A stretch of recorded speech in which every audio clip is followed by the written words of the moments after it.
Hello and welcome everyone to Reuters Climate Frontlines. We're live from Times Square in New York to bring you as many voices and as much insight and colour as we can from proceedings here at Climate Week NYC, which of course began on Monday.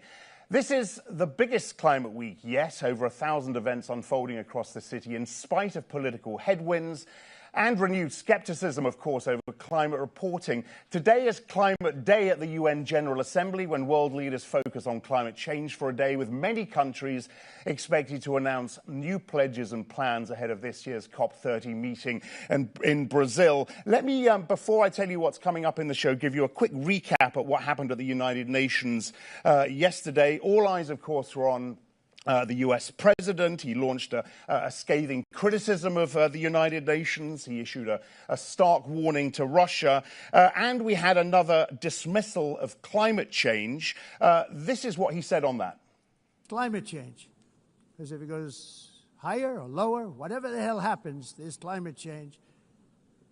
It's the greatest con job ever perpetrated on the world, in my opinion. All right, it was short and sharp. We've heard it before. Katy Daigle is Reuters environment and climate editor, joins me on the set. Really good to have you here, Katy. Just want to go over some of this news and how you reported it and what reading you got from the room, if you like, on the back of the president's comments. So the president's comments were very much typical of what this administration has said before. To be honest, it doesn't land very well at the UN General Assembly. There are many countries that do not believe this is a hoax. Scientists world over say this is absolutely not a hoax.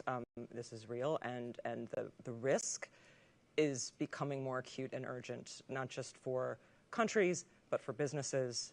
But my question, I guess, and we're going to speak to Rob Bonta from California and some of the mayors in just a moment. My question is, you know, the more frequently we hear these messages, does this sow more fear locally?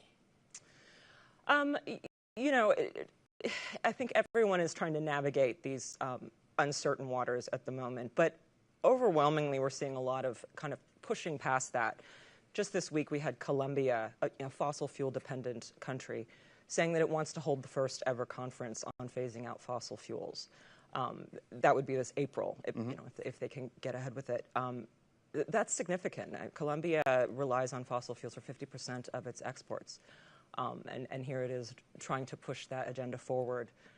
We have extreme weather that's getting worse every week. Right now we have Pakistan inundated just 2.5 years after it was last inundated. And very, very quickly, Climate Day today at the UN. We had, of course, Teresa Ribera from the European Union, from the Commission here on the set yesterday. Tried to get her to tell us what these NDCs might look like.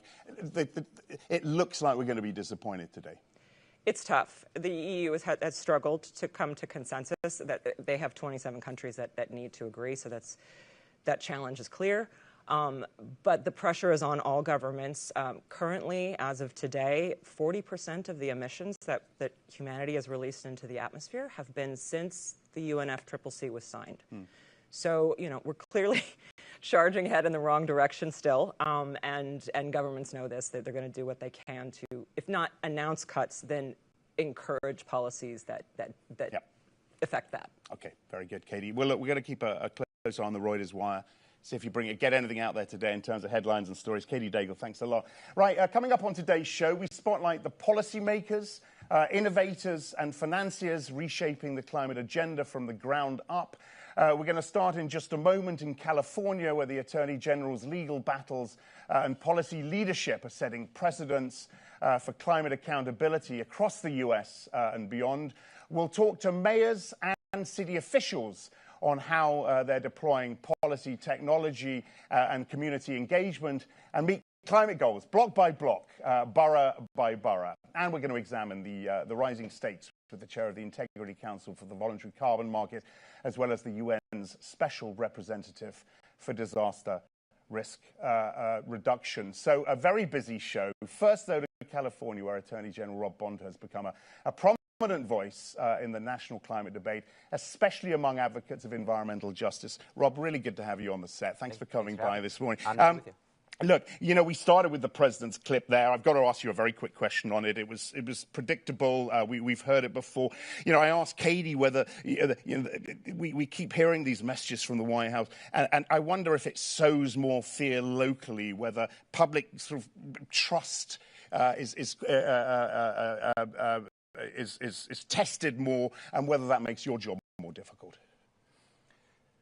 You know, it's predictable. It's old. It's tired. It's anti-science, anti-fact. It hurts global cooperation, and most importantly, it hurts communities. And I think it shows the way he approaches leadership. Leadership is about confronting and acknowledging problems and taking action and being bold and being courageous, not shrinking away from them, denying their existence, hiding from them. He's hiding from them. He's denying their existence. It's a problem. Everybody knows what the science says, and people believe their own lived experiences in their own eyes about climate change. So he's really swimming upstream on this one. I don't think anyone is with him on it. Okay. But it is very dangerous for the President of the United States to say such a thing. Last year, during Climate Week, you announced your lawsuit against ExxonMobil. That was the deception around recycling. The year before that, Governor Newsom announced the BP, the ConocoPhillips news. You got anything for us this year? Are you going to break any news for us this year? Updates on those two. You know, we brought the first lawsuit on climate change deception with the governor. Proud to do that. California entering the fray with other political subdivisions, other states last year on our lawsuit against ExxonMobil, as you mentioned, on perpetuation of the myth of plastic recycling. We have multiple lawsuits this year, mostly challenging a federal government that is anti-science, doesn't believe in climate change, isn't taking action, is trying to roll back our progress. We've made great progress in our lawsuits. We've blocked the Trump administration from trying to withhold money from electric vehicle infrastructure, from trying to withhold money from FEMA money from pre-disaster mitigation. We're suing on our clean car waivers and other lawsuits. So those lawsuits exist now. They continue to progress, but we're successful. Okay, so they exist. Give us the latest on the ExxonMobil plastics suit specifically, because yes, these lawsuits exist, but this litigation takes a very long time. It does. And I know a lot of people are looking at it, fans of yours are looking at it and saying, you know, maybe we should go about this a different way. Right. What do you think? Well, I think there's multiple pathways. Litigation is absolutely one of them. That's our track.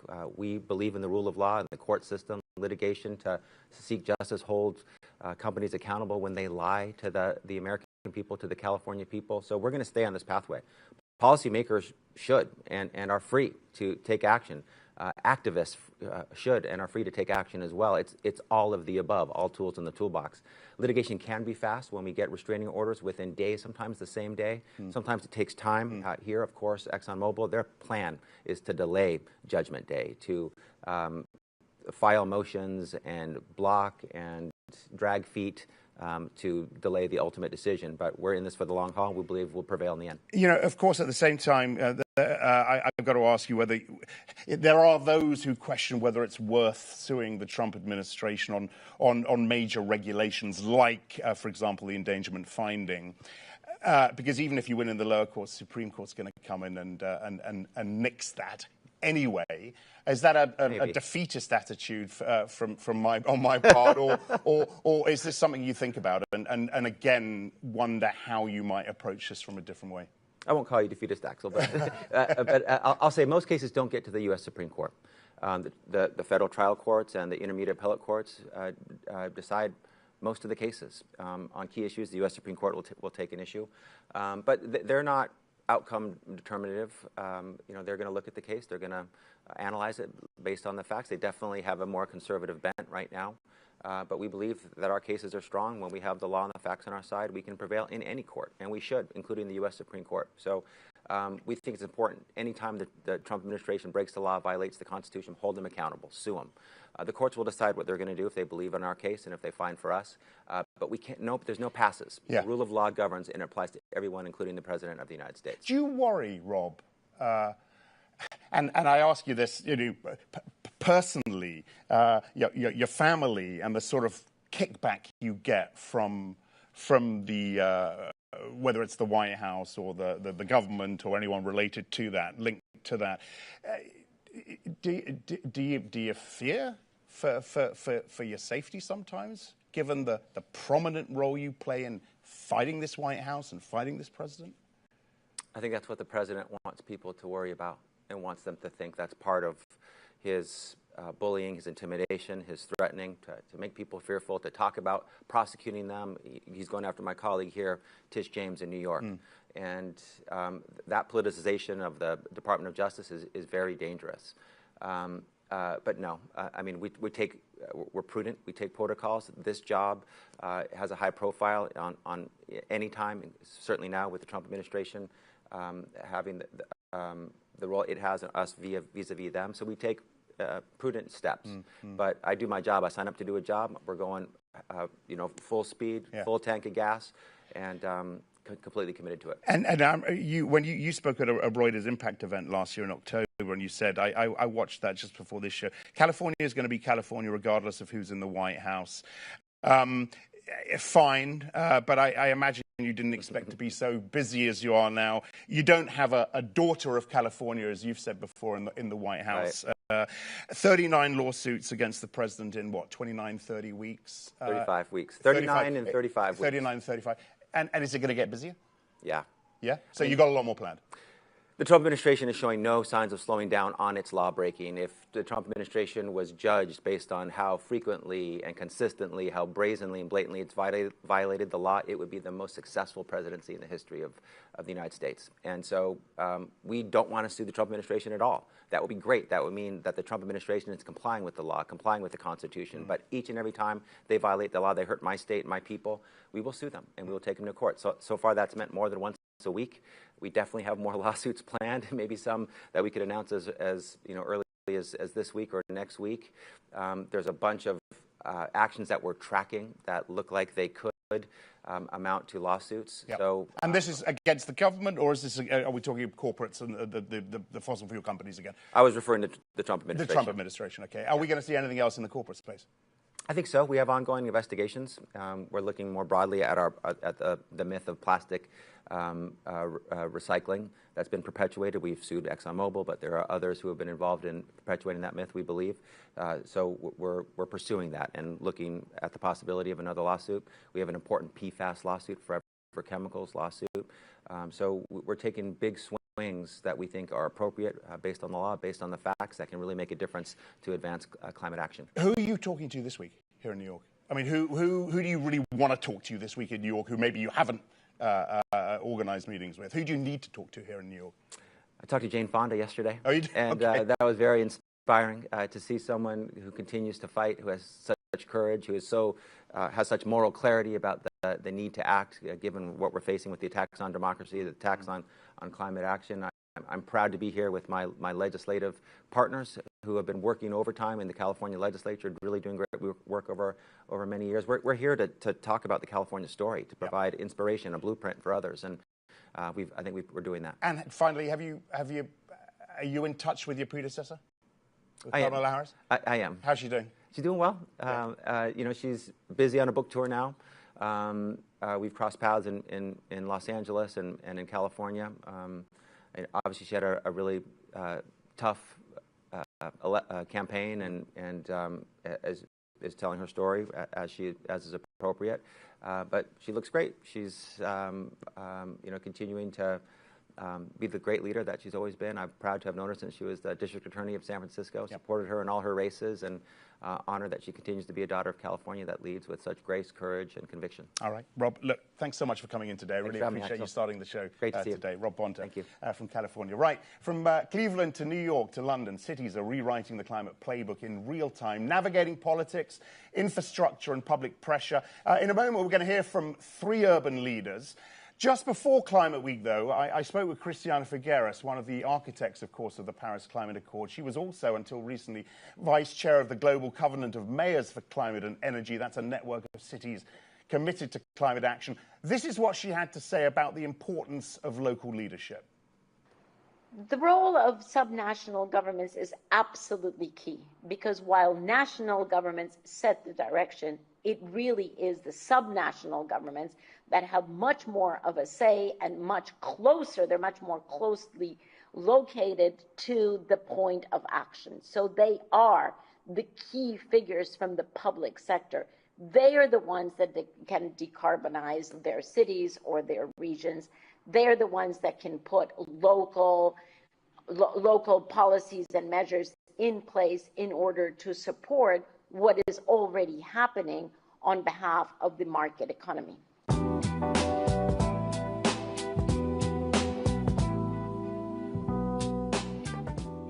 Right, joining me now, Justin Bibb, Cleveland's first millennial mayor, who's spearheading a $5 billion lakefront redevelopment and other infrastructure investments aimed at positioning the city as a national test case for urban climate resilience. Rid Agarwal is New York City's chief climate officer and head of the City Department of Environmental Protection, leading efforts to overhaul New York's aging environmental infrastructure. And Mete Coban is London's deputy mayor for environment and energy, who is driving the city's climate strategy with a focus on community-led initiatives. Really good to have all of you here.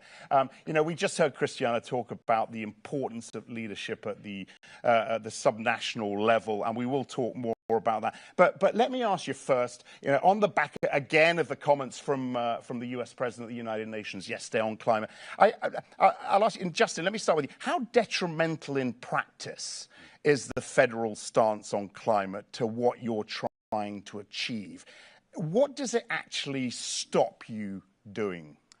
It's very detrimental to cities like Cleveland all across the country. For example, we won millions of dollars through the Solar for All grant program that would allow us to install free solar panels for working class families in Cleveland. That funding just got cut. 1,200 families now are going to have higher utility bills in my city. And the list goes on and on. And so despite this federal retrenchment we're seeing, mayors are standing in the gap, fighting the good fight, but we need a federal partner. Okay, so what you're saying, Justin, is, okay, while the money on the one hand might go, or a lot of it might disappear, you feel a renewed and a greater sense of urgency and responsibility as a result of that. How does that actually translate into getting stuff done? Well, for example, it's going to look different. One tool we have at the city of Cleveland is around energy procurement. We just passed legislation with City Council to retrofit buildings across the city, taking that savings and redeveloping our police stations across the city, for example. We're working with grassroots activists to install more solar panels where we can. We're enhancing our tree canopy to cut down on asthma rates and improve air quality. So we are still seeing progress, but we need a federal partner to fight the good fight. Yeah, okay. Rit, same sort of question to you. On the funding piece, how much of what you do forges ahead without federal funding? Because I know you're doing a big coastal protection network piece in the Red Hook neighborhood right now. Where does that money come from, and how much momentum can you build around money that isn't federal money? Well, look, I think just like the Attorney General of California just said, California will always be California. New York will always be New York. New York started its work on climate under the George Bush administration, George W. Bush, when Dick Cheney was trying to build hundreds of new coal-fired power plants, right? We know how to do climate action in the face of federal opposition. As the mayor said, it is costly. We'd much rather have the federal money flowing in, as it did under the previous administration, as it did under the Obama administration, to help us. And just as the mayor said, we've lost Solar for All money. We're going to have low-income people who won't get their homes retrofitted. We're going to have neighborhoods that are going to have a longer wait before they get the stormwater and coastal protections that they like.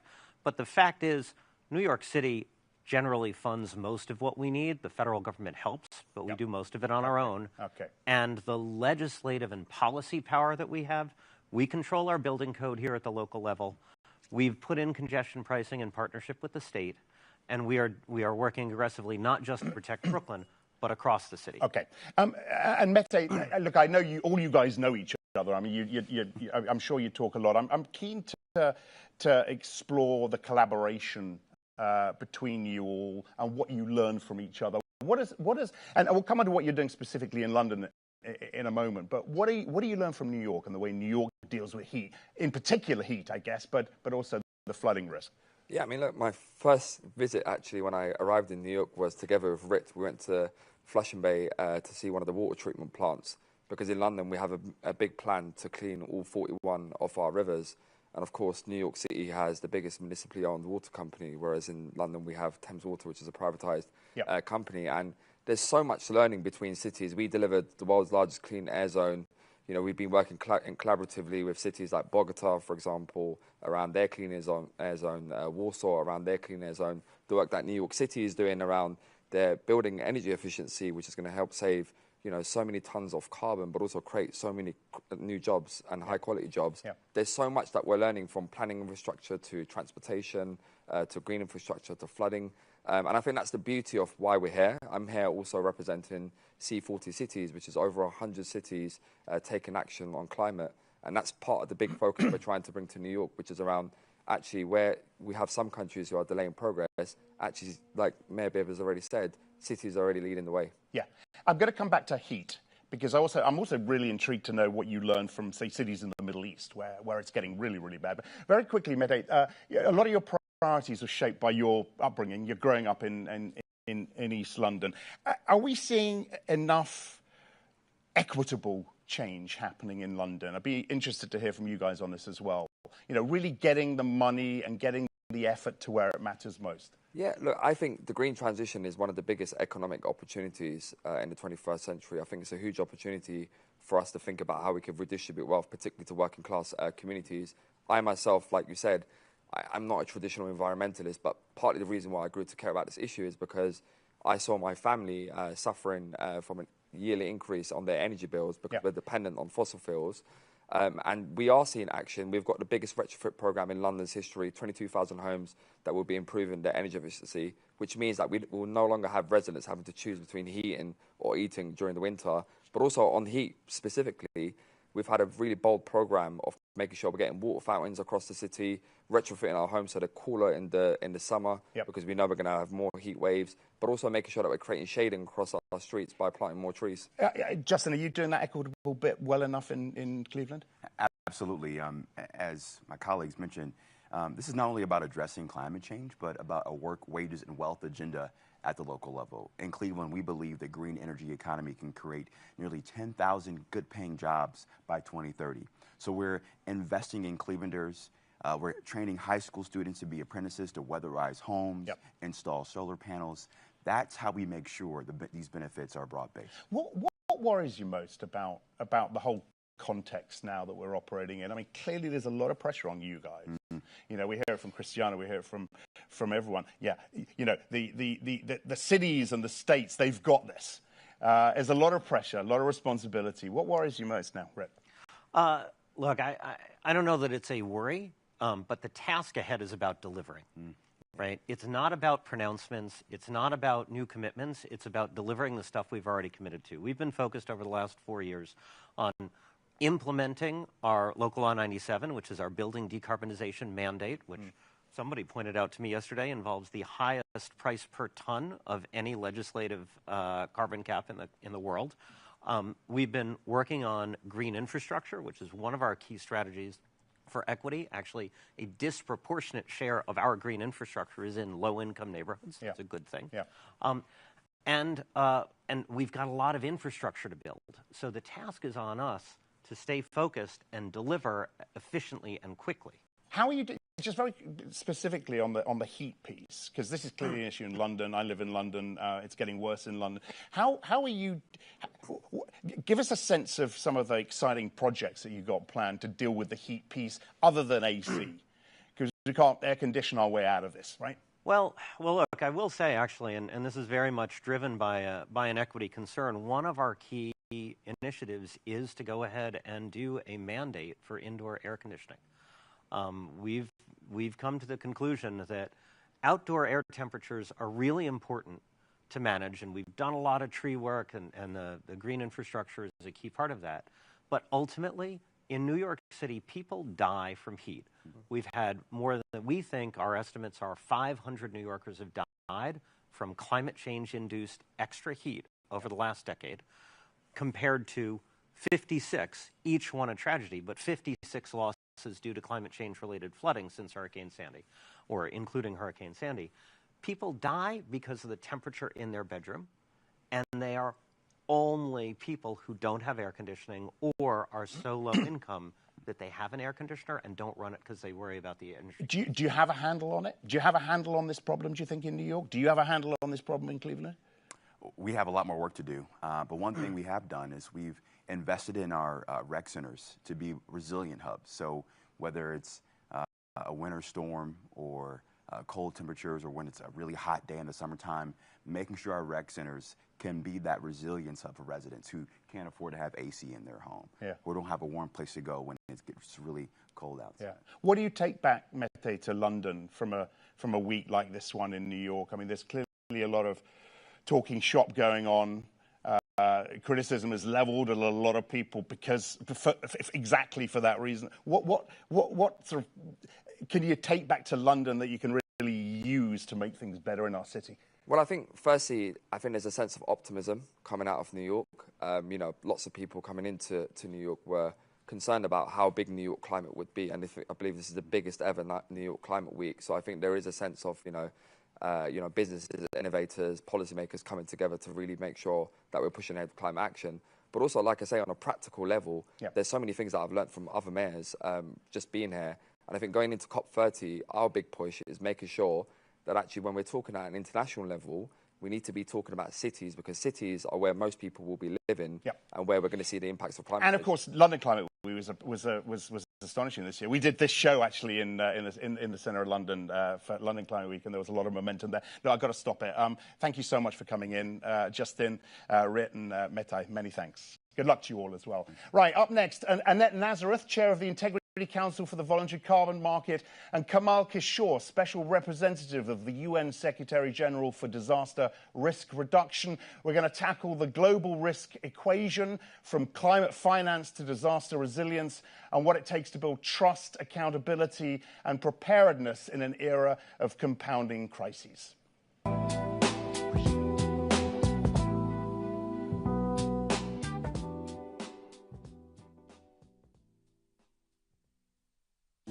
At a time when truth and new ideas have never been more important, Reuters Next examines the big issues without fear or favor to get a clearer picture about what lies ahead.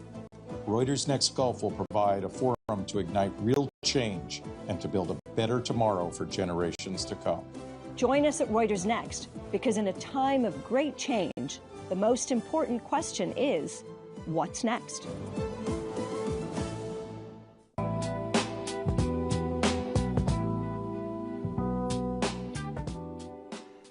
All right, welcome back, everyone. Joining us here in our studio is Annette Nazareth, Chair of the Integrity Council for the Voluntary Carbon Market, former SEC Commissioner with decades of experience in financial regulation and global governance. Next to her is Kamal Kishore, Special Representative of the UN Secretary-General for Disaster Risk Reduction, who brings nearly 30 years of experience in disaster preparedness across the UN government and civil society. Really good to see you both. I mean, you and I, we're making a habit of this, Annette. So let's get an update from you. I mean, look, for the layperson, the Integrity Council for the Voluntary Carbon Market, it's a mouthful to say the least, that it's also, there's a lot of sort of haziness there. You're trying to get transparency into the whole carbon space. How are you doing on that? Because I know a lot of criticism has been leveled at you and the organization for not moving fast enough. Well, I think we're making great progress, actually. And you know, the last time you and I spoke, we were a pretty nascent organization. And we really started with our core carbon principles, which are the framework that define high-integrity carbon credits. And that the core carbon principles and assessment framework have been implemented. And we now have 7 of the largest carbon crediting programs with the core carbon principle label, and 28 methodologies that have been approved for trading. And I would say that by the end of the year, we will have assessed all of the methodologies that the programs were ready for us to assess. And then we expect them to come in with more next year. So we're seeing some real progress. Approvals are still low, though, right? Well, we were asked to assess 50 methodologies, we approved 28. Okay. But that's sort of a sign of you know, that we have a high bar for integrity. But having said that, at this point in time, 46% of the credits that are now being issued have the CCP label. So we're seeing real adoption.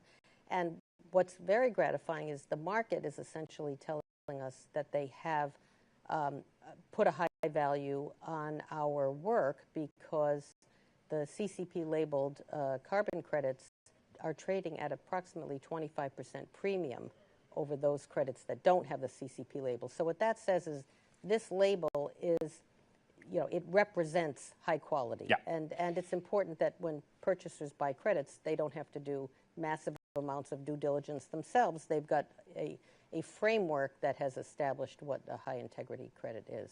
What role should voluntary carbon markets play in building climate resilience, especially in vulnerable regions? Right. And I want to put that to you as well, Kamal. Right. I think they play a very important role. Carbon credits are not the only answer. They're a tool in what I hope is a massive toolbox to address our climate issues. I mean, first and foremost, we agree with climate scientists, we need to get our emissions down, and corporates are working very hard to do that. But we can't do it all fast enough. And so, carbon credits really enhance and scale up our ability to address climate action by providing finance for projects that would not otherwise have occurred, but that will be able, in the near term, to reduce emissions. So they play a very important role. What do you think, Kamal, just in terms of their role and products like that, or to help reduce risk, build resilience, especially in the global south? I think anything we can bring to bear to mobilize money for investment in adaptation and resilience, disaster risk reduction, we should deploy that. Because we are making no investment or close to no investment in adaptation and resilience and disaster risk reduction. This is despite the fact that there is enough evidence that if you invest in resilience, it's the best return on investment you're going to get. The good news is that in many parts of the world, the investment that has been made in risk reduction has actually delivered results. So if you live in a cyclone, hurricane, typhoon-prone area anywhere in the world now, the chances of dying now are a third of what they were 15 years ago. But this progress is not enough. Yep. We have to do a lot more. We have the problem of extreme heat. We have the problem of floods. Geography of flood is changing. Drought is changing. Yep. I think governments, private sector, everybody needs to do a lot more in terms of financing risk reduction. Of course, Annette's work is all about, or a lot of it is about accountability and transparency. And I want to ask you as well about ensuring both accountability and transparency in multilateral initiatives, including the work that you do. How big a priority is that for you and for the organization you work for? I think it's a great priority. It's very important that the investment we make shows measurable results. And there are three parts to that problem, three parts to the solution to that problem. One is that we need much better tracking of losses and damages, much more granular. And I think this is something which requires detailed, tedious, boring work. This is really the plumbing of risk reduction work. The second is that losses are not the only thing. We also have to look prospective risk.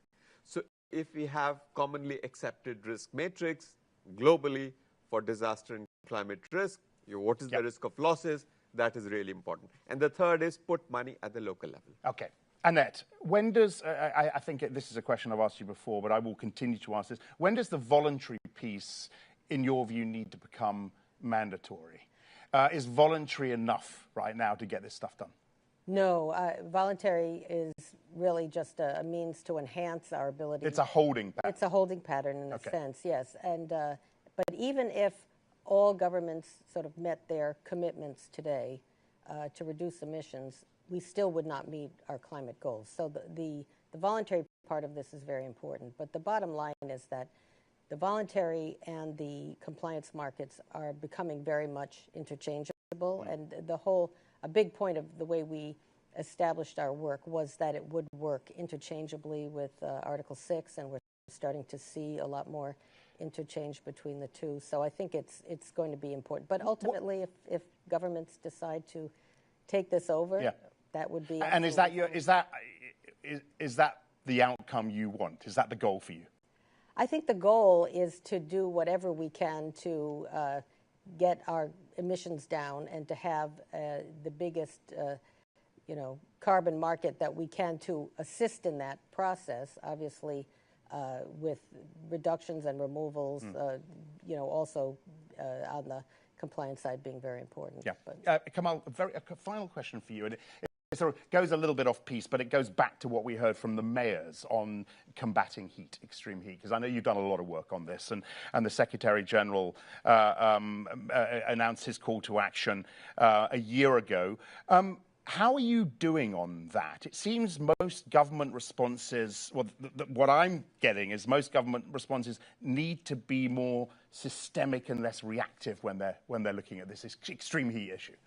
I think we are not doing enough. There are three pieces to it. The first piece is reducing deaths immediately by quick response.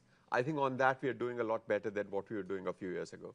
The second is that when you stop construction sites, when you stop vendors from vending in the street because it's too hot, they need some kind of social protection, some kind of protection for their incomes.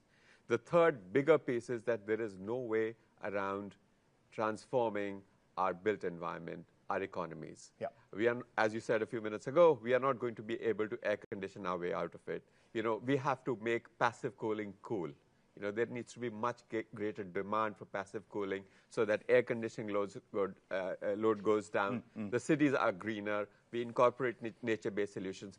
That is really the deep piece of work, transformative work, which needs to happen. Okay, very good. Kamal, Annette, great to see you both. Thanks so much for coming by the studios this morning. Right, coming up, a global look at the capital divide from climate finance to energy equity. This will be a candid conversation on closing the investment gap where it matters most. Plenty of guests coming up, you can see on the screen there. Nancy Funn from DBL is going to be on with Bill Lenehan, a very interesting company Bill is running, and I believe a company Nancy invests in as well. Brian Garcia of Connecticut Green Bank and Fatima Denton will also be on, among others. Just before we do go to that, I want to go back to Christiana Figueres, because I asked her about the finance context and whether she was disappointed that a lot of the momentum and impetus around coalitions set up to finance this space seem to have fallen away since Paris. This is what she said. I'm not disappointed. What I see is that the financial world has rightly moved back from giving itself public exposure of what they are doing because of the toxicity of the U.S. administration. But all of these coalitions that mushroomed after Paris, some of them are no longer in effect. That does not mean that their members are pulling back. With one exception, none of those banks or financial institutions or asset owners have actually pulled back from their own net zero commitment, because they understand something that is very key. Climate risk is investment risk.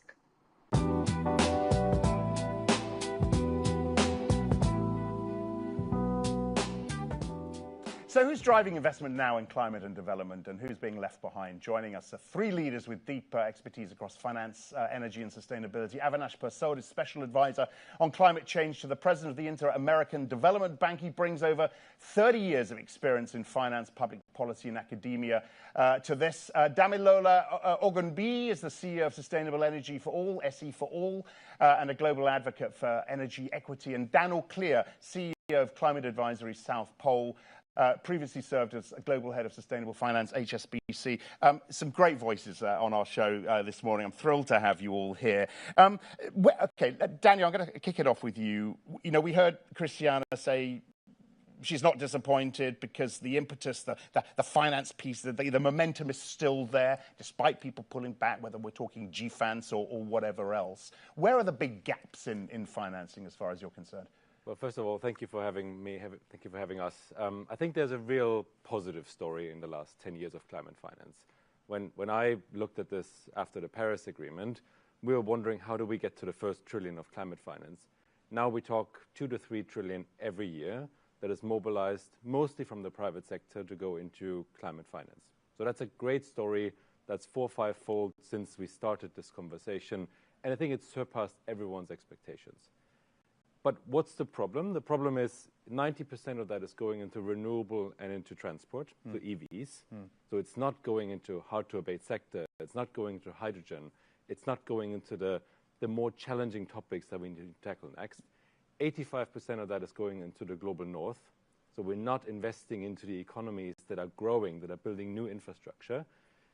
And in these economies that are most vulnerable, 2/3 of funding is public, and we all know that public funding at the moment is a lot more challenged. Yeah, and you know, we're going to speak with Connecticut Green Bank about this, exactly this in just a second, you know, getting the public and the private money together. Daigle, you, SE for All, I think you've mobilized about $1.5 trillion in finance, in energy finance.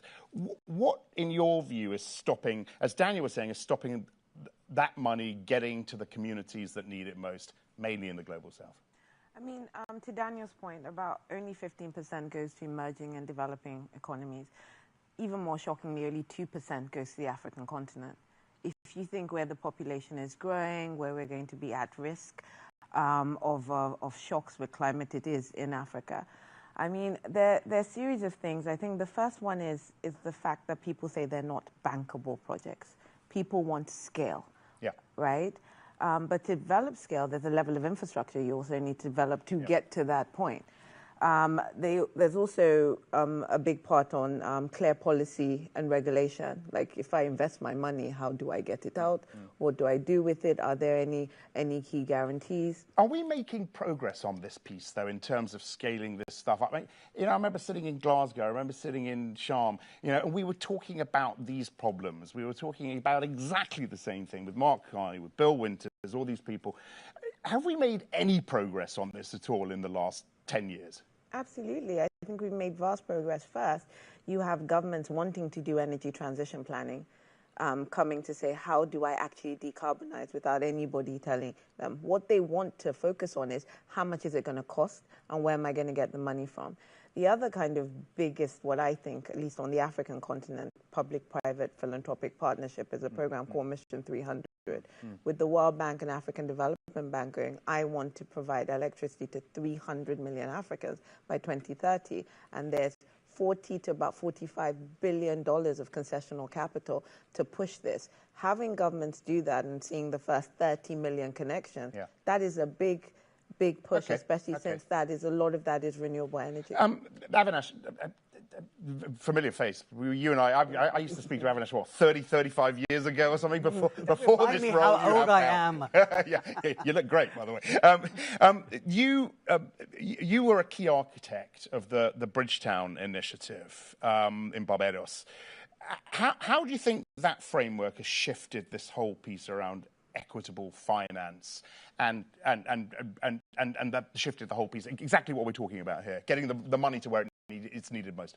Well, the Bridgetown Initiative was about pragmatic steps that were at the edge of the frontier possibility that could be done to make a change. And one of them, and Daniela mentioned this a little bit on the World Bank, the multilateral development banks announced last week that they had lent directly or indirectly $118 billion last year around climate finance. And I think the MDBs, multilateral development banks, can play a big role in dealing with the resilience gap in developing countries. But as Daniel and Daniela also said, we've got a lot of space to work on in the private capital mobilization to developing countries. We've just launched a major initiative on that. I mean, to be fair, you know, I remember sitting in Glasgow, and most of the people I had on the set were bemoaning the lack of momentum from the NDBs. Is that fair? But it started there, and indeed, the origins of the Bridgetown Initiative started in Glasgow. Okay, so things have changed. Yes. Yeah, and so what excites you most now about what what you and the organization you work for example, can do? Well, you talked just before about heat readiness, for example. Yeah. We're launching in Belém 55 heat-ready schools. We're showing how you can do low-cost heat readiness without air conditioning, reflective paints, green shading, etc. So mobilizing MDB money for resilience, so making our countries more resilient, not just physical resilience, also financial resilience. Yep. We're spreading pause clauses everywhere in debt. You, Daniel, you guys at South Pole did a study, I believe this is right, and it found 72% of financial institutions or the banks have no intention of reducing their fossil fuel exposure, but 44% plan to increase their exposure to green assets over the next 10 years. I think those were the headlines. Yeah. You know, should we feel hope from that 44%, or do you focus more on the 72% right now, still investing heavily in fossil fuels? Well, I think just walking through the streets of New York in the last 2 days, I'm actually filled by hope, because I feel money is looking to be mobilized into areas that are future-proof for the next 30 years. But I think also more and more financial institutions recognize that you need to finance the economy today and have clearly a consideration that they can't or don't want to run ahead of policymakers, right? Which I think explains a little bit those numbers. There's a recognition that an economy today is not decarbonizing at the pace that we need to. I think it's really important to remember, over the last 10 years, emissions went up globally 25%. Yeah. While we were meant to decarbonize about a quarter over that same period. So we are clearly not trending in the right way. And so we need to recognize that is happening, at the same time offer the opportunities to decarbonize. And obviously where we're coming from, we need a private market mechanism for this. And the carbon market, Annette spoke about this, is probably your most scalable mechanism to do this. Who do you think is making the calls on climate now? I mean, all day yesterday we were talking about the market forces and the private sector, and they've taken over the mantle, and the policymakers who 10 years ago were really leading this push, they're sort of more in the background now. Is that a good thing, Avinash? Yes, because technology has changed. You know, every year $3 trillion is spent on energy, and last year $2 trillion of that was renewable energy. There's been a substantial change. There's also a geographical shift. The largest amount of harmful emissions are now coming from middle-income developing countries. And getting them on board in reducing harmful emissions is a critical thing for which they need a lot of private capital finance. Yeah, what do you think, Daigle? I mean, the fact that the policy side has scaled back, yeah, I guess scale back is fair to such a degree. You know, yes, the momentum's there from the private sector, from the market, but we need that policy backing, right? We definitely do, but I think it's unfair to say it's scaled back. I think when we make these categories, we really are talking about the developed world. In the developing world, they're looking at cost. You know, solar is the cheapest cost of power generation right now in every single continent. People are going to look at the economics, they're going to look at the jobs. So for when we're talking to emerging and developing countries, we're like, this is the best economic decision. It's not just about climate, it's about climate people, which is really important when you're talking about politics. So I think you would see some of these very big countries in the developing world, like India and even Brazil and China, they are still leading the way and you know, in these discussions, and they are putting policy decisions, but they're not always the first ones on the map when we talk about. Very quickly, are you hopeful for this COP? I mean, are you going to get there? It's expensive. It's hard to get to. You're going to be there. You said you're going to be there. I'm going to be there. It's going to be a different kind of COP. It's not about pushing to further negotiations. No. It's about implementing an action, and I think they're going to show a lot of action. And Christiana was saying that. Lots of little bits rather than big proclamations. What do you, just very quickly from you two, are you going to be there, Daniel? I will not be there, but I think we'll see positive surprises coming out. I think we see new leaders emerge that we didn't expect to emerge. And you, Daniel? I just really have to put a push for all the countries that have not submitted their NDCs, nationally determined contribution, to please do so. And I'm really, really encouraged the science coming out of Brazil for COP. Okay. Look, I've got to stop it. Thank you so much, Avinash, Damilola, and Daniel. Thanks to all of you. Right. Thank you.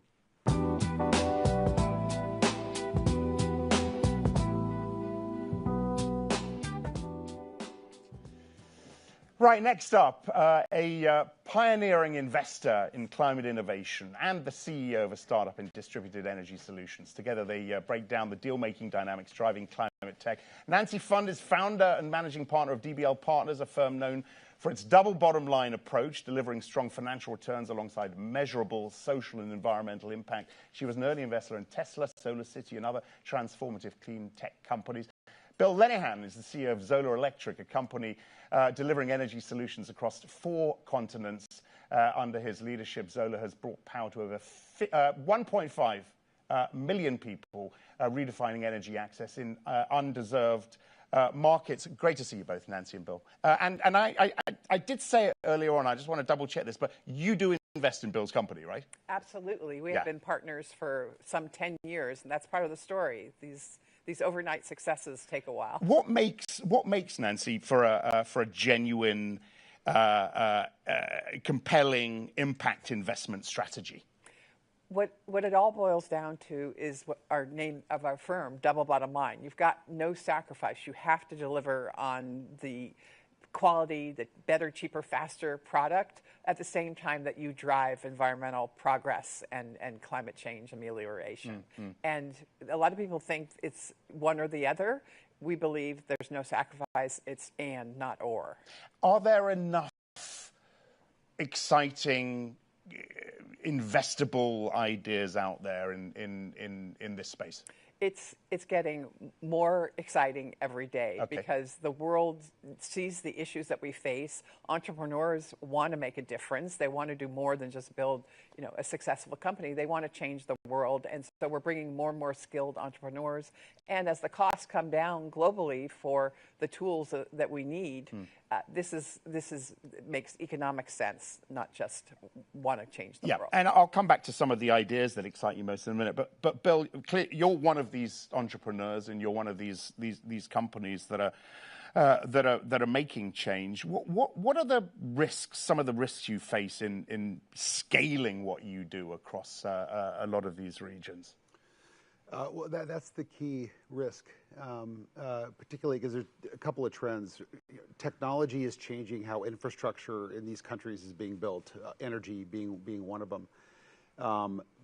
But scaling infrastructure takes a lot of time, project management, and execution is probably the biggest risk. Conversely, the technology that companies like Zola Intelligence are bringing into the market are redefining that risk. They're addressing the risk. They're reducing the project implementation risk. They're reducing the O&M risk in the project itself.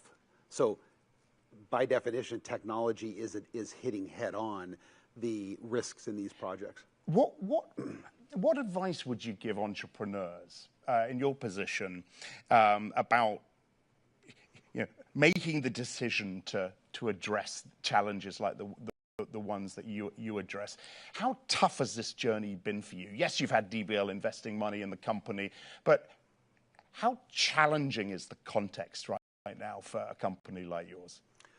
I think that we have tools today that we never had before to solve these problems.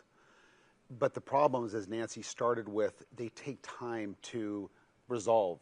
Energy is a 125-year-old problem in emerging markets. Energy access is a problem that's never been solved. It's not going to be solved overnight. So my advice to any entrepreneur that goes in is you got to be resilient and you have to be flexible. You're going to make mistakes. It's going to take longer than you expect. And the question is, how do you pick yourself back up, look to problem solve whatever problem is in front of you, and then continue to move on? When you decide where you're going to put your money, and you speak to the founders of companies, what are the conversations that matter most to you at that stage? Is it the individual, your faith in that individual? Is it the idea that they're coming up with? Is it the space they're giving you to advise in what they're going to do? What's important? Since we're dealing with such embryonic, really ideas more than companies going in early as venture capitalists, impact venture capitalists, a lot of it is taking the pulse of the entrepreneur. Does he or she have the grit, the determination, the vision, the capability of building a team and leading a team through very choppy waters? At the same time, we want to make sure as an impact leader that we choose efforts that send a signal to the world, because everyone knows about Tesla and the solar industry, and we're proud of having built that. But with what led us to Zola is, if we don't address the global south, the developing world's clean energy needs, that's where all the population growth is. Those economies need to be able to function, and so we like to send a signal with our investments. Okay. Is sending the signal more important than making a decent return? No. Remember, we're all about no sacrifice, and we have investors that love our mission, but they want us to make money. What are some of the other really exciting ideas out there? I'd like to hear from both of you on this. When you look at other entrepreneurs around you, what excites you about what they're doing, or how you can work with them, and what are some of the things you really like the look of right now? Go ahead, Bill. I'm going to start with partnerships. You asked the question about what are you looking for. I also look for the team on the ground. Yeah. Are you putting the team on the field that is going to win the game? We're excited. We're announcing, we'll do it on your show. Yeah. We're announcing a partnership with Bechtel Corporation. Bechtel is, we're combining Bechtel's 126 years of infrastructure building across the globe with our AI-enabled platform to electrify, connect, and to provide financing to the emerging world. The partnership objectives are bold: 10 countries, 4 continents, 10 million people per country impacted, and the electrification of those countries. And so when I go back to partnerships, that's what excites me, is that what we're seeing now here is the greats of the world it's resonating. There's projects, they're financeable, and they're jumping in to help. I mean, I know you're not going to give much away, but what are you looking at right now? Yeah, well, this is a major inflection point. Did you have to approve that partnership, by the way? Well, we're like cheering on the sidelines. Okay, I mean, this has been in the works for a while, but this is a watershed moment, and bringing the big infrastructure people into this field is going to transform it. Another area that's being transformed as we speak, and this Climate Week you're seeing a lot of attention to, is the role of natural climate solutions in removing carbon from the atmosphere. We all know we need to do that. We've got these big engineered projects which are showing promise, but nature-based, planting trees and affording the benefits of biodiversity, water quality improvement, as well as carbon offsets for the Microsofts and other companies of the world. That's happening. And what happened right now is we have a company called Chestnut Carbon that just did the largest carbon removal equity raise this year. It was a natural climate solutions, planting trees and capturing the CO2 and turning that into offsets. We also did the first large-scale project finance debt facility with JP Morgan leading at $210 million to plant those trees, buy the land, and make it happen. That's never happened before in natural climate solutions. And to get the backing of the JP Morgans of the world, the insurance companies, the Microsofts, we're off to the races. This truly is an inflection point. And they're taking it seriously. They see the potential. Absolutely. Which is critical here. What's next for you, Bill? Launch this partnership. We think we can roll this model out globally, 4 continents. There's 80 countries around the world that suffer from energy inequality, and I think we can, and with our partners, can do a remarkable job of addressing that and solving that problem. And there is a message of additional hope here, in addition to having a big company like Bechtel join in the mix. This was a project putting the technology into health clinics in Tanzania that was originally funded by USAID, and everyone felt, oh no, when USAID was dismantled, these projects won't find a home. And so it's really a message of hope that there is life after that, and Bechtel is a pretty good partner to have, and Bill will be announcing some other partnerships going forward, and it's the first time that we've been able to make that transition, and so I hope people take note and see that the infrastructure people, the private sector, is ready to pick this up. Fantastic. Well, look, great to have the VC and the entrepreneur on, at the same time. the investor and the investee. It's always a fascinating combination, that. So thank you very much to you, Bill. Thank you very much to you, Nancy, as well. Thank you. Thank you, Axel.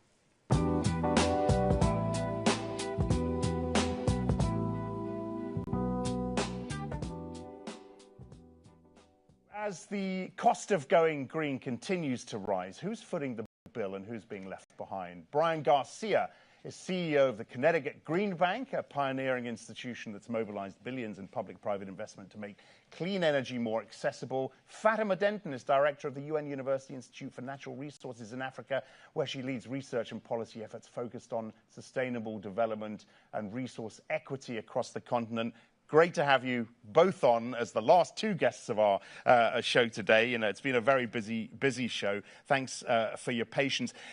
Brian, I'm going to kick it off with you. You sit, what you do, Connecticut Green Bank, and what green banks do is you sit, and tell me if I'm wrong here, but between public and private finance, the go-between, the catalyst, if you like, between these two. This is a model that works extremely well for you, and I want to find out who else is looking at this and trying to make it work. Why has this worked so well in Connecticut? Well, I think in Connecticut we have a philosophy that you can't have environmentalism without humanitarianism. And in order to get to the significant goals that we need to achieve with greenhouse gas mitigation, we need to make sure that the underserved, the vulnerable communities, the low-income and disadvantaged communities have access to these technologies so that they can benefit from those technologies as well. And what better tool than the tool of finance? And our focus is to use that tool, use a limited amount of public funding to attract and mobilize multiples of private investment so that we can provide them with easy access to capital so that they could realize those future benefits by providing them access to capital today. So we've been at this for about 14 years now and mobilized over $3 billion. And extremely successful at it. You know, this is a model that I know others nationally and indeed internationally are looking at. Yeah, I mean, there are local communities. We heard from the Cleveland mayor earlier today. So there are local communities, states, regions pursuing green banks. We are nonprofit financial institutions that really are there to attract and mobilize private investment. So every $1 we invest, we get $5 to $10 of private investment into those projects back, and we get the $1 back. So it's a different government model. Fatima, you know, with that, and I'll come back to it, but with that in mind, getting the public money and the private money together in the regions that need it most, and we've talked a lot today about making this equitable, the climate finance piece. How would you characterize progress in this space? Thank you. I would say progress is a bit mixed.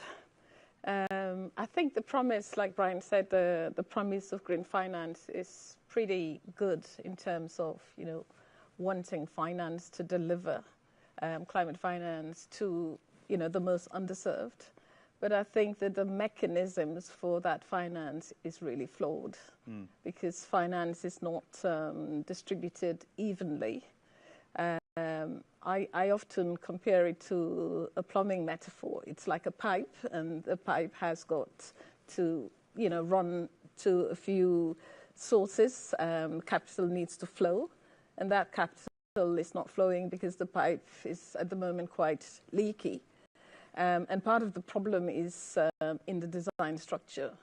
I see green capital as anchored in the same principles as ordinary finance. So unless we sort out the logic of that principle, which is a global financial architecture, it's at the moment very inherently flawed. Some of the weaknesses of that architecture will reproduce the same inequities that we've seen in the past. Give us an idea of where this is working well in your view, Fatima. Where can you hold up some best-in-class examples for us, or is that tough? It is tough. Yeah, it is tough because I think the scale of what we want to see is not actually there in Africa yet. There are countries that are making an attempt to take advantage of green finance, but at the moment it's not very well coordinated, it's fragmented, and as I said, the design of the mechanisms, if you take carbon markets, these are very skewed markets. Africa is acting as a carbon sink, yes, but it's not able to basically have a say in terms of the price of carbon. So these things have been decided elsewhere. So there's a huge power asymmetry that we need to take into account. Inclusive prosperity, the equitable piece here has been a theme through this show, and I know it's something very close to your heart as well, Brian. Give us a sense of how many jobs you've created through the model that you're using, how you've supported local economic development, how you supported the underprivileged communities. Investment is front and center to all of that. You enable more investment, and you're going to be able to receive the outputs and outcomes that you expect as a government agency, the social and environmental benefits. So over $3 billion of investments creates over 30,000 jobs in our communities. Those jobs are installing the clean energy for over 70,000 families and businesses. That clean energy is reducing air emissions that contribute to climate change. It also reduces local air pollution that can improve public health. So we could look at all those measures and measure them and speak about them and improve people's lives. But financial innovation is a real tool that can provide access to capital. We have a metric of no less than 40% of investment in vulnerable communities. Vulnerable communities in Connecticut has a statutory definition, low to moderate income communities, and we're at 52%. So we're going to keep driving that, and as we continue to drive that, we're going to see more private investment in our families and businesses. How has the federal context changed what you've done over the last 10 years? Well, I think it's probably been a very uncertain environment. So I think in an area where you want to be certain about everything, I guess you could be certain about the uncertainty. So what's been certain in Connecticut has been the public policy climate that we operate in. We have a legislature that operates on a very bipartisan basis and really sets the policy framework upon which we're trying to achieve. So whether that is our greenhouse gas emission reduction targets that are comparable to the national determined contributions, whether that is a 1,000 megawatt battery storage target, 100% zero emission school buses in environmental justice communities, renewable energy. I can go on and on and on. That architecture really allows us certainty to attract private investment in our state. Fatima, look, people were skeptical about New York Climate Week, but it seems that there is a lot of energy here. The right people here, the financiers, the corporates, as well as the policy side with the General Assembly going on, et cetera, et cetera. What are the conversations that really need to happen here? What are the what does New York Climate Week need to end with, in your view? Well, I think we would like to see a different pivot, and that pivots in the sense that from a governance perspective, Africa needs to feel more in charge, because I think that, as I mentioned before, the power bases of these mechanisms are not controlled by Africa. There are several examples. I mentioned the carbon markets. It'll be great for conversations to actually go in the direction whereby you're seeing standards, certification processes that are designed in Africa, where jobs are being created in Africa, where local industries are, established in that continent as well. Yeah. So I think that's a new direction that we need to see. More monies going into people that are in the front line, that are suffering from the impacts of climate change. Got you. So that they're not sort of left behind, because at the moment it seems like there is capital, but it's pooling at the top. Yeah, I'm getting into a lot of trouble for going way over on this show, so I am going to have to end our conversation here, I'm afraid. But Brian, Garcia and Fatima, thank you very much indeed for coming in and indeed closing up the show this morning, and best of luck this week. That is it for our show. Lots of food for thought from a fascinating array of speakers over the past couple of days. What is clear from all of our guests, I think, yesterday as well as today, is that the momentum is there. The will is there, albeit the source of that momentum might have changed somewhat, with most of the impetus coming now not so much from the policy side, but from the corporates, the market, innovation, and creative financiers. We will continue to report this story. We'll continue to hold both the public and the private sectors to account, and we will see as many of you as possible at COP30 in Belém in Brazil in November. Many thanks for watching.